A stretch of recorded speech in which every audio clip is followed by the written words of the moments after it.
We're back for another episode with Paul Benney of Disco Pogo Bugged Out fame. If you haven't listened to the interview yet that we had on Monday, please do give it a go. It was a fascinating dive into his career over 3 decades plus, possibly. I don't know how old I am. I don't think you know how old you are. Thanks so much for joining me back on the Creative Boom podcast, Paul. Yep, great to be back. And now we're going to ask you some questions which you've chosen from a big long list. It's going to give us a little bit more of an insight into the person behind the brand. Okay, can't wait. These are things you've prepared for, so we're not going to throw any kind of surprises at you. But we're going to start with something I always find really interesting when you're talking to somebody who's obviously quite a generalist and has done lots of things across different mediums. But what's a discipline or medium you secretly wish you were really good at? I'd love to be a musician. Oh, so that makes sense. My entire career, I've been, in the music industry. I've been a music journalist and run magazines and signed artists and run a label and all of those things adjacent to, music, and but never, made any music of my own. So, and it wasn't I didn't ever really want to be a pop star or anything. I always realized that my, career was going to be in and around music rather than, being in a band or something. But whenever I talk to someone and I tell them what I do, they say, "Oh, can you play? Can you make music?" And I go, "No, I've got no musical talent whatsoever."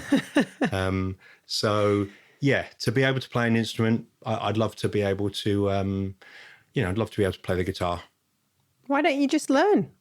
Well, I have done, like a lot of people in lockdown. I had a little go, and we've got a guitar in the house. We've got a bass in the house. We've got amps that my brother's given me, and an ukulele. We did have. I don't know if we've still got. The kids have had those, and so I've got no excuses. Yeah. But it's all about focus, isn't it? Yeah.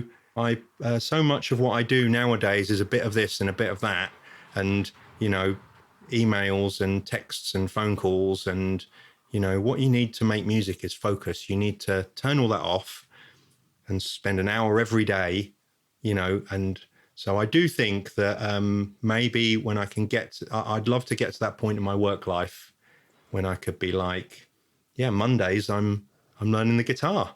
I'm jamming, man. Yeah. Don't message me on a Monday, man, because I'm and I also thought, being in a band would be a great thing to do. And you know what? Not a band as in making original music and slogging it out, trying to get people interested in what you're doing, but like an Iggy and the Stooges covers band or something like that. Something pure fun, playing someone else's brilliant music.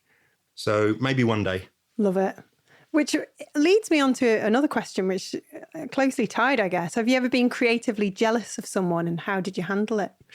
So, I saw this question, and I actually thought of someone quite quickly, who I'm a big fan of, Richard Russell, who is the founder of XL Recordings, best independent record label in the world. Mm-hmm. Home to Adele and the White Stripes and the Prodigy and a whole bunch of other acts.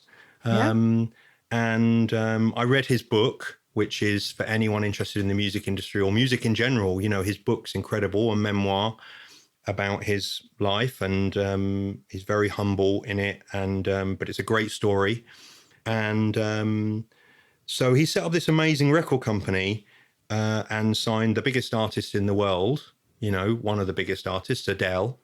But then he started producing artists, which is what he did right at the beginning. He made some kind of hardcore records, and that's how he ended up signing the Prodigy. So he was a producer and DJ to begin with, then that all got sidelined because he ran the label. But in recent years, Richard Russell has stopped running the label and handed all that over to other people because he doesn't want to sit behind the desk, doesn't want to be getting emails from people, doesn't want to be dealing with all the stuff that's associated with running a successful record label. It's a lot of work. And he produced one of his heroes, Gil Scott-Heron, and then went off and produced some other artists. And now he's in an incredible band where he brings in loads of musicians to collaborate on projects called Everything is Recorded. Yeah. And he tells this story when he was producing Gil Scott-Heron, that Gil Scott-Heron said, "Is this what you do now? Like, what are you? Are you a record label guy or are you a producer?" And Richard Russell says that at that moment, he knew that he had to make a choice. Wow. And he decided that what he wanted to be was a musician. And Wow. I don't like the word jealous, but envious. Try not to be jealous of anyone, but envious of someone who can, on the business side of things, create the best independent record label in the world and then decide to put all that on one side and not do it day to day anymore and just make music because he's musically talented is something that I think it's an incredible thing. Inspired by. I think some people, when they create successful businesses, they love being the man, don't they? Yeah. And he's like, I don't need to be that. I don't need to do that anymore.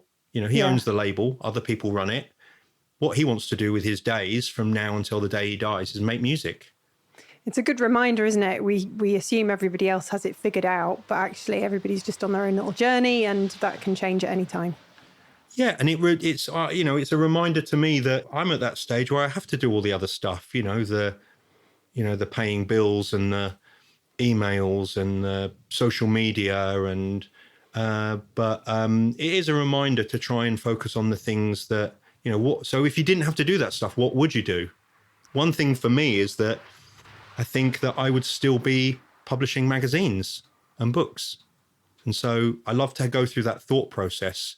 Like, why are you doing this? And if you could do anything else in the world, you win the lottery tomorrow, you don't have to do it anymore.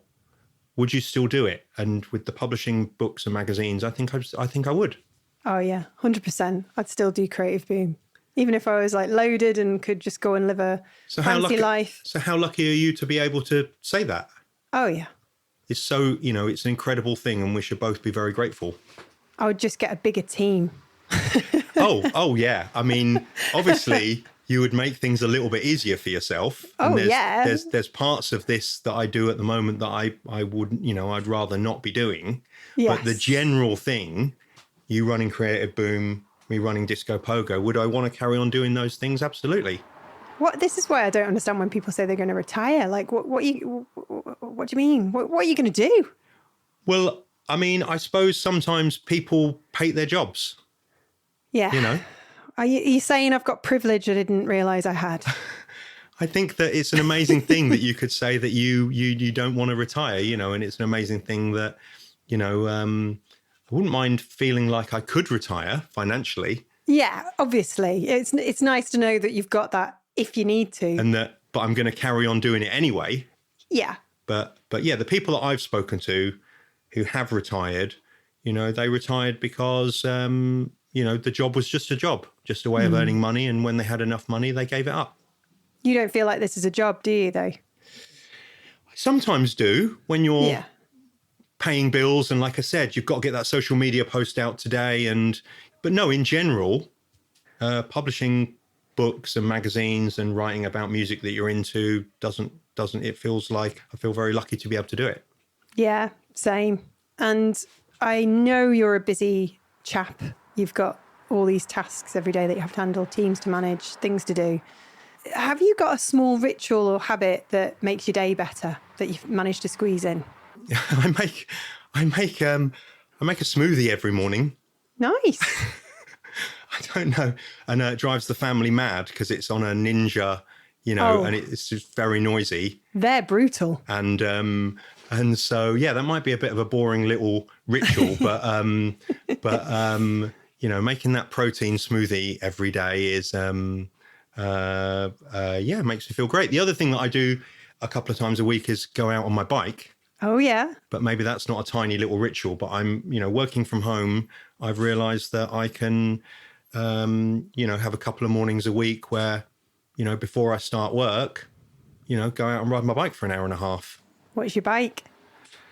I've got a road bike and an off-road bike, and I live in Leigh-on-Sea, and I've got a group of friends who are kind of informally called the Lee Riders. Nice. And going back to the retirement thing, a number of those people are retired. They retired at 60 and they've got free time. And so on a Tuesday and a Thursday morning at 8:15, most Tuesday and Thursday mornings, we go out for hour and a half bike ride about 25 miles, coffee afterwards, and then I'm back at my desk for 10. Nice. So I love a bike ride. I love the cafe stop. Yeah, Because absolutely. you can have that cake. You can absolutely have that chocolate cake. Yeah, exactly. Guilt-free cake. Yeah, it's great. Oh, I didn't know you were into cycling. Yeah. I'm going out for a bike ride tonight, actually, off-road go out at 6 o'clock and probably a Nice. couple of hours. Obviously, you can do it in the summer months. Don't really cycle in the evening when it gets dark. But No. yeah, it's an amazing, it's an amazing thing. It's fun and hard sometimes and great sense of achievement. And I love it. Yeah, makes you feel like a kid again. Yeah. Speaking of childhood, what's a scent or smell that instantly takes you back to a memory? I mean, it doesn't necessarily have to be a childhood memory, sorry. Well, when I saw this question, I immediately thought of, freshly cut grass. Because my childhood was on a wimpy estate in Bletchley, Milton Keynes, the wimpy houses, Yes, typical know them 70s well. estate. And I used to go out in the morning, say goodbye, it's summer holidays, I suppose, say goodbye to my mum and dad. And I must have gone home for lunch, but then after lunch, it was like, right, see you later. Yeah, same. Make sure you're home before it gets dark. Football under my arm. Yeah. Maybe cricket sometimes in the summer when the cricket was on the telly. Maybe a tennis racket when Wimbledon was on. Yeah, same. And it was a wonderful thing. And I just remember that feeling, that smell of freshly cut grass and being with your mates, when you're that young. And I'm talking about 8 years old, that kind of age, football under your arm, playing football all day, nipping home for some orange squash. Yes. I mean, it sounds very jumpers for goalposts, which is a bit ridiculous. It was. But it was, it was a great way to grow up, outdoors, basically. Yeah, mum's homemade ice lollies in the summer. Yeah. Remember those with the plastic? No mobile phones. No. But also no one, really worried about that. You're just out all day. That's what kids did. Did you ever get chased off farmers' fields like we did? I'm sure that stuff, you'd sometimes get into some scrapes, but nothing serious. Building dens. You go down, the brook. The brook. Or, into the bit of, the woods, although it's probably just a few trees somewhere, off this estate. Where we'd later go and smoke spliffs. But it was, and it's very different to the way kids grow up now, isn't it? I've got 2 kids and, they love being outdoors, but that's not how they live their lives, No. Their lives are indoors, Do you think because we had that childhood, that's part of what gave us the entrepreneurial spirit, the sense of adventure, not being so risk averse? It's an interesting point. I've not really thought about it. I thought about the fact that my dad was a contractor. And so I always felt like he never had a proper job. Even though it was a proper job, it was just for short periods of time for different companies in different parts of the world. Right. So he didn't have one of those jobs for life. And so I think that even though he wasn't an entrepreneur, it made me feel entrepreneurial. But yes, I can see I've never been risk averse. Only now I've got a bit older have I got more sensibly risk averse. Yes. When I was in my 20s, starting Jockey Slut and Bugged Out, I was the opposite of risk averse. Probably in my teens, I was the opposite of risk averse. And yeah, that's an interesting point. I'd not really thought about it, but yeah, that growing up with that freedom to just go out in the morning with a basic plan that you're going to play football or cricket all day or just be outdoors all day or on your bikes, I suppose. You'd go off riding your bikes. And then there was that feeling of, but maybe some other stuff will happen and who knows what that will be, some scrapes, like you said. Yeah. So that is an interesting point. It could very well have led to people of that generation, being less risk averse, definitely. I just remembered what we called our brook. It was called the Addy. Right. Can't remember what it was short for, but it's still today, 30, 40 years on. If you're in my hometown in the pub and somebody brings up the Addy, you know exactly what they're talking about. It's just so charming. Yeah, it was I went past there recently. I was visiting my parents. I cycled up to the old estate that we lived on. It just seemed very different, but it's a different time now. But I just remember us knowing all the neighbours. We had low fences in the back of the garden as well. So it meant that, you could see into, next door's garden and the next door, and you'd talk to everyone. Everyone knew each other. I'm sure it wasn't as idyllic as I'm making it sound, but there was a sense of community, you know, all the neighbours knew each other. And the other thing was all the dads at the weekend would be fixing their cars. Yeah. Out the back, helping each other. And obviously hardly anyone fixes their own cars nowadays because they're too complicated. But or they just don't break down. They just don't break down as much. But you know what's really cute? My mum and dad still live in the same house I grew up since I was 7 years old. There's a lot of the neighbours are the same.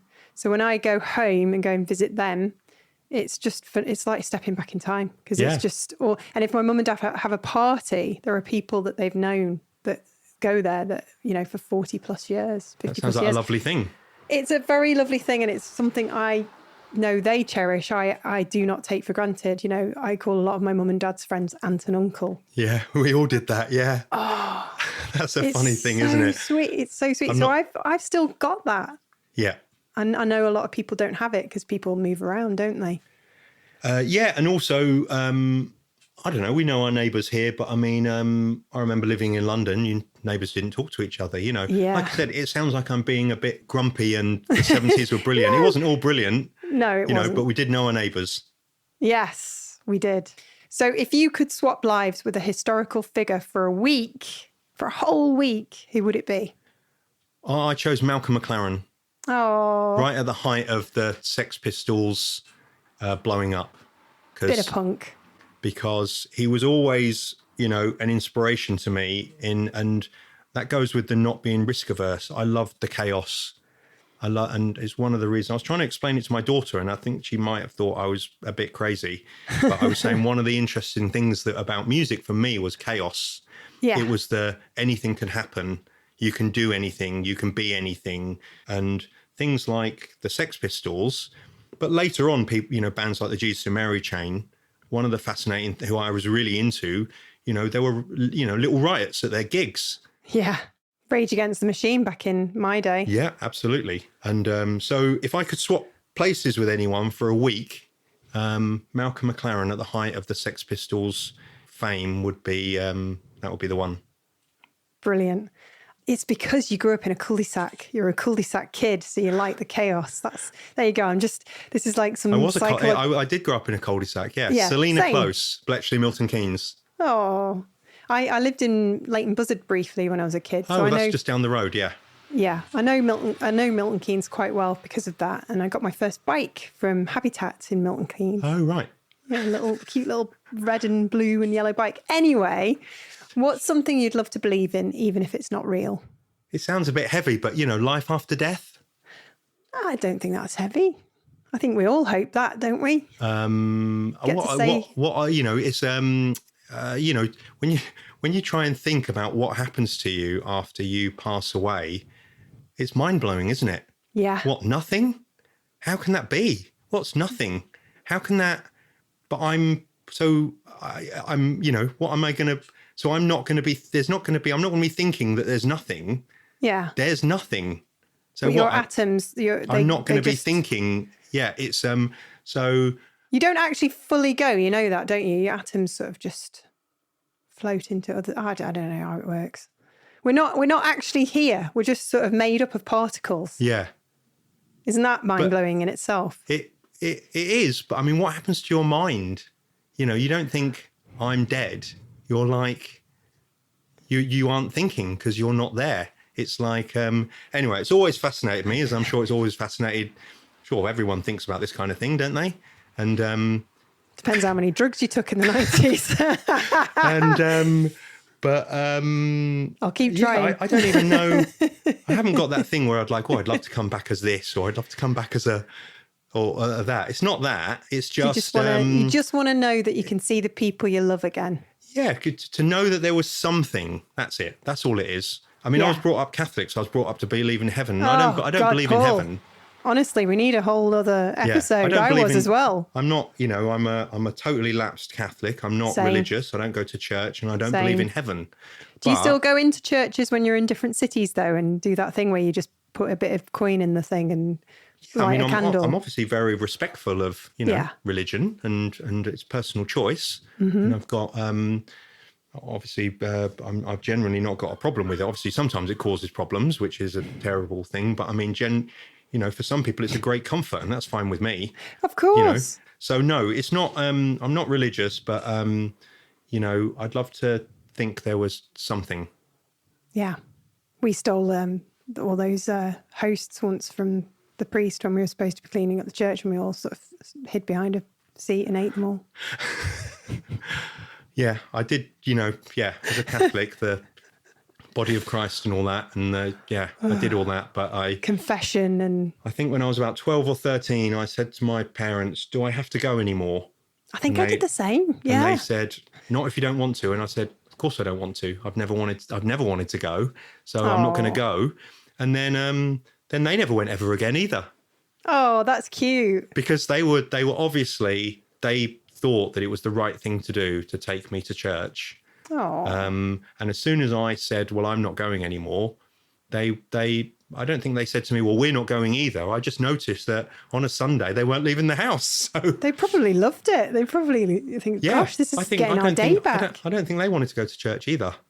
Yeah. And they've never been back. Well, that's something I didn't expect to learn about you today, Paul. Both of us lapsed Catholics. There you go. But as for the question about what's next, I think there's comfort in knowing that it goes dark and that's it. And you don't know, because it makes our time here even more special. But those are my 2 pence. Yeah, I agree with that. I agree with that. And I'm not thinking about this particular thing, all day, every day. It's not keeping me awake at night. No. But if I'm encouraged to think about it, then I'm like, it's none of us know, do we? How billions of people on this earth, none of us know. If you could find out what happens, if there was some sort of, I don't know, higher meaning, if you could find out, but the person or thing or entity or floating blob, whatever it is, said to you, "I'm going to tell you what happens, but you're never going to be able to tell anybody else, because if you do, you'll drop down dead." Well, that is a brilliant question. I love the scenario that you've created there off the top of your head. And I suppose I wouldn't want to know. No. So I'm saying I want to know, but I don't really want to know. Well, you wouldn't want to know in that case. I wouldn't want to know. Because you wouldn't be able to keep it secret. Yeah. I mean, I suppose maybe it's fine the way it is. We don't know. Maybe that's the best way. Maybe it is. But can I just admit that for a long time in whenever it was, the 90s or the late 80s, I thought that when you died, Patrick Swayze would be waiting for you with a lot of bright light behind him. But, hey ho. That would be amazing. It would. It would. That and all the people you loved. Right. Not to be narcissistic, but anyway, dream dinner guest, dead or alive, who would you have? I'm going to go for Tony Wilson. Oh, good old Manchester. Because when we were running Jockey Slut, even when we were running the college magazine, Tony Wilson was available to us. We'd want to interview him. He'd make himself available to us. Good egg. He was supportive of what we were doing, even if we were sometimes critical of him. I remember hanging out with him a bit for various reasons, sometimes to do within the city. He was very visible in and around Manchester. And but also making himself available to these people in their early 20s who we didn't really, we were just in the early part of our career, but we were talking to Mr. Manchester. Yeah, he probably loved it. And there was one time when me and Jono went to his office for a meeting with him about something. And now I can't remember what the meeting was about, but he said, "Look, let's walk and talk." Hacienda had shut at that point. He said, "The bailiffs are coming in the Hacienda tomorrow. And I want to go round and see if there's anything that I want to keep. And you guys can come with me." He said, "Oh, by the way, you can keep anything you want as well." Amazing. So we wandered around the hacienda after it had shut, the day before the bailiffs had come in, with Tony Wilson, and I was a bit weirded out by the whole thing, because I thought it should be a sad thing, like the bailiffs are coming and the business is over, and but he was just his normal self, and my partner Jono got a bollard from the edge of the dance floor. Brilliant. And Classic. which he still has to this day, which I think is worth a lot of money. And I didn't take anything because I felt so weird about taking souvenirs, and now I regret it. I wish I'd got a bollard as well. There was plenty of bollards. There's a few bollards around the edge of the dance floor. Jono got one of them. I wish I'd got one. But and we moved to London, and Tony Wilson passed away, and I sent him a message when he was ill saying thanks for everything. I emailed him, thanks for everything, you really inspired us, you always had time for us. And I joked and I said, the only thing that we don't thank you for is the fact that he always said, some people make money, others make history. And so the whole thing was concentrate on making history. Don't worry about the money. And I said, sometimes I wish that I'd thought about the money a little bit more. But anyway, he sent me a message back saying, something in Latin, I think, vencemeros, I think it was, which I think means we will make it, or I will make it. And of course he didn't make it. But to spend some time with him now and, thank him for, everything that, how inspiring he's been for so many people in Manchester, in the music industry. But also he was just great company. The little bit of time I spent with him, what a brilliant, fascinating, funny, intelligent person he was, and he was someone who was happy to take risks. If he was passionate about something, didn't matter about the money. You've heard all the stories. He was all about risk. Yeah. And there aren't many people like him, or anyone like him left. So yeah, dinner with Tony Wilson. I would love that. One of the rebels. Yep. What emoji do you overuse, Paul Benney? Well, I use the pray emoji a lot. Yes. That's just being nice, isn't it? It's not. Do you know what? This is something I found out a couple of years ago. I'm not. This is not my intention to embarrass you, but it's not the pray emoji. It's two hands coming together and clapping, doing a high five. Oh, okay. I always thought it was the pray emoji, which which obviously you use as not a praying, but as a thank you. Yes. Maybe I'm wrong.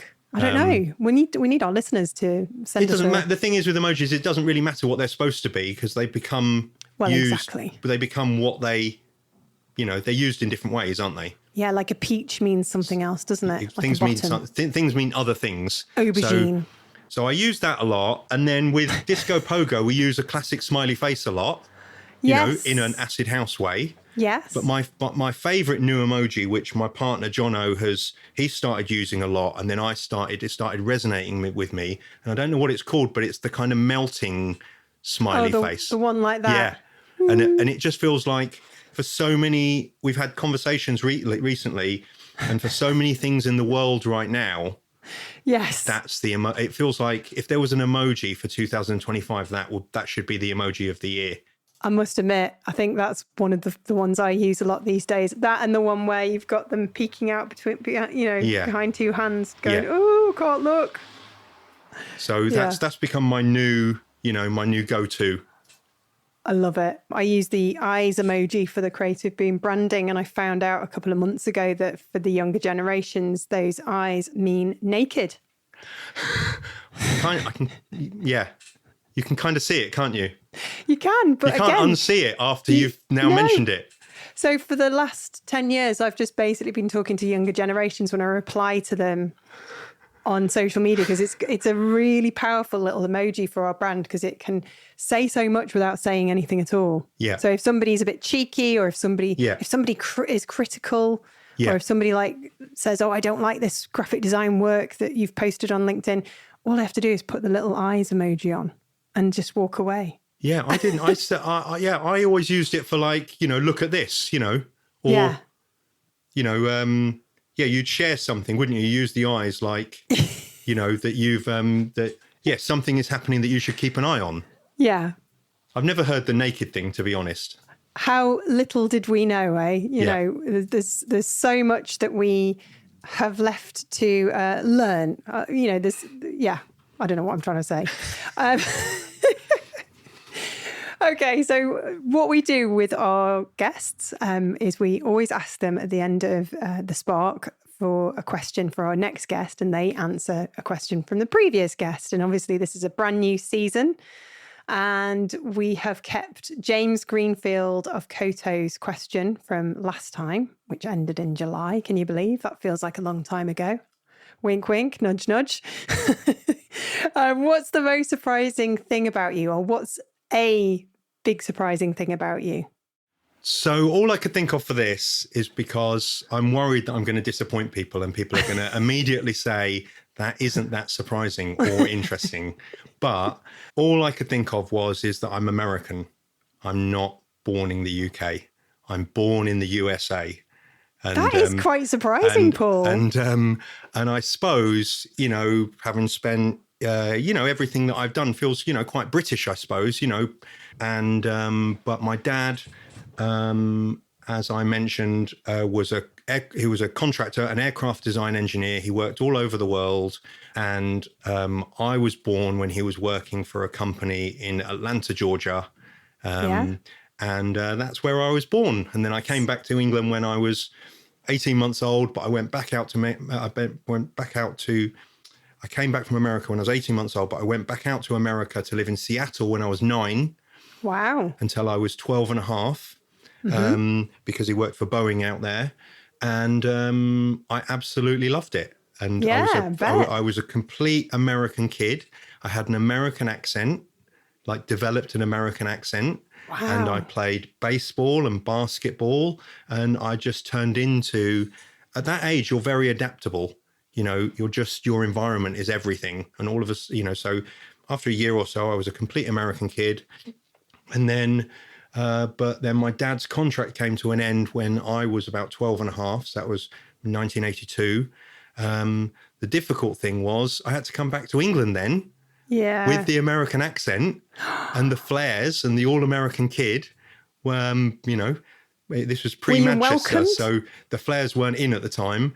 And started secondary school with the American accent, all the wrong clothes, not knowing anyone. And but yeah, I still have dual citizenship.